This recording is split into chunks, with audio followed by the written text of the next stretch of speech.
Hello, welcome to the first of a series of videos where I discuss the inspiration behind my poetry collection, Silent Suffering. The first poem in the collection sets the tone for some of the main themes found in each section by exploring intimacy in a society plagued by isolation.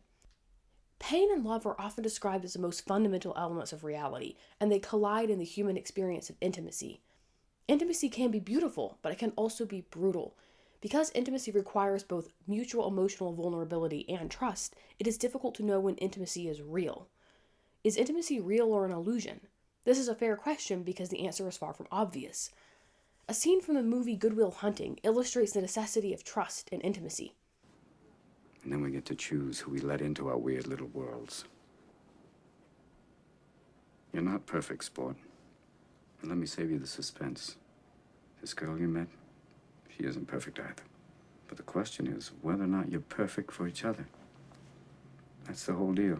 That's what intimacy is all about. Now, you can know everything in the world, sport, but the only way you're finding out that one is by giving it a shot.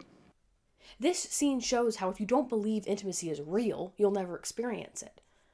Now, you might be familiar with some of the common cultural debates that touch on the wisdom or foolishness of protection against the pain of misplaced trust. For example, disputes over the value of prenuptial agreements come down to a differing view on whether planning for a worst-case scenario in marriage undermines the trust between a couple. Similar discussions occur regarding high-value partners, where value is judged based primarily on a person's ability to provide economic or sexual benefit. But both debates fail to address the cultivation of actual intimacy, because the currency of intimacy isn't primarily monetary or sexual, but relational. Unfortunately, no metric can be used to guarantee relationships, platonic or romantic, will not result in more pain than they are worth. Reducing relationships to metrics seeks to filter wheat from chaff, to ensure the soul is not abused by those who turn hope to ash. But imagine intimacy as an investment.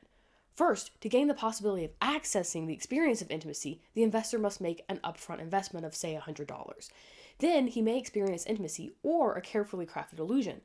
His ability to distinguish between the real or imagined experience will be frustrated by a lack of knowledge, because he cannot read the mind and heart of the person with whom he is being intimate. And not only is the sincerity of the experience in question, but the investor incurs an additional risk. At an unknown future date, the initial $100 investment may infinitely multiply, leaving him to foot a cumbersome bill that could bankrupt him on a moment's notice.